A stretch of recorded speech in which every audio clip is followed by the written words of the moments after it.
দিনকে দিন বিশ্বব্যাপী ছোট হয়ে আসছে মাছের আকার, আর এর ফলে বর্তমানে যেসব দীর্ঘাকৃতির মাছ সাগরে পাওয়া যাচ্ছে, অদূর ভবিষ্যতে হয়তো তেমনটি আর পাওয়া যাবে না। বিশ্বজুড়ে মাছের আবাসস্থল নিয়ে এক বৈজ্ঞানিক গবেষণায় এমন চমক জাগানে তথ্য উঠে এসেছে। প্রকাশিত এক প্রতিবেদনে এই বৈজ্ঞানিক গবেষণার বিস্তারিত জানিয়েছেন পশ্চিমা সংবাদ মাধ্যম ওয়াশিংটন পোস্ট। বিস্তারিত দেখুন সাইফ বিন আইবের প্রতিবেদনে। মেরুদণ্ডী প্রাণীর মধ্যে মাছ সবচেয়ে বৈচিত্র্যময় প্রজাতি। এদের মধ্যে রয়েছে ক্ষুদ্র গবি ও জেব্রাফিশ থেকে শুরু করে বিশালাকার টুনা, তিমি ও হাঙ্গর। মাছের মাধ্যমে অত্যাবশ্যক খাদ্য সরবরাহ হয় বিশ্বব্যাপী কোটি কোটি মানুষের। স্বাভাবিকভাবেই মাছ জলজ বাস্তুতন্ত্রের একটি গুরুত্বপূর্ণ অংশ। যমুনা ইস্তি, the goodness of purified air. আমার বাসায় এনেছি যমুনা ইস্তি, আপনি কিনছেন তো? সেই গুরুত্বপূর্ণ অংশটি বিশ্বজুড়ে এখন হুমকির মুখে। বিশ্বজুড়ে মাছের আবাসস্থল নিয়ে পরিচালিত এক বৈজ্ঞানিক গবেষণায় দেখা গেছে, সামুদ্রিক বাস্তুতন্ত্রের উপর উল্লেখযোগ্য হারে প্রভাব ফেলছে বৈশ্বিক উষ্ণায়ন।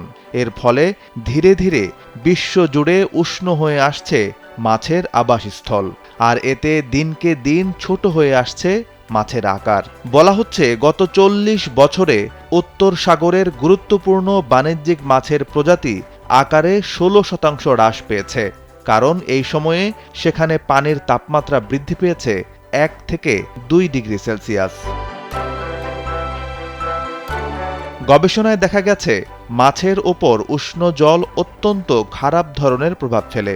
বিশেষ করে বড় মাছের ক্ষেত্রে এই প্রভাব খুবই উল্লেখযোগ্য। বড় মাছ আকারে ছোট হয়ে গেলে দ্রুত পরিপক্ক হয় এবং অল্প বয়সে প্রজননে ব্যস্ত হয়ে পড়ে। এতে আকারে ছোট হতে থাকে মাছের পরবর্তী প্রজন্ম। তাড়াতাড়ি পরিপক্ক হওয়ার এই বৈশিষ্ট্যটি মাছের বর্তমান থেকে নতুন প্রজন্মে স্থানান্তরিত হচ্ছে। প্রকৃতপক্ষে এটি মৎস্য প্ররোচিত বিবর্তন নামে পরিচিত। এর ফলে সময়ের সঙ্গে সঙ্গে মাছ আকারে হ্রাস পেতে থাকে। উদাহরণস্বরূপ, ফ্রান্সের নদীতে বেশ কয়েকটি মাছের প্রজাতি কয়েক দশক ধরে আকারে হ্রাস পেয়েছে বলে জানিয়েছেন বিজ্ঞানীরা। পরীক্ষা করে দেখা গেছে মাছের আবাসস্থলের উষ্ণতা বেড়ে যাওয়ায় এই প্রবণতা সৃষ্টি হচ্ছে। বিশ্লেষণে বলা হয়েছে, ছোট মাছ আনুপাতিকভাবে কম সন্তান উৎপাদন করে। মাছের আকার ছোট হওয়ার অর্থ হল প্রতিটি মাছের কম সন্তান হবে এবং বেশি বেশি মাছ ধরা পড়বে।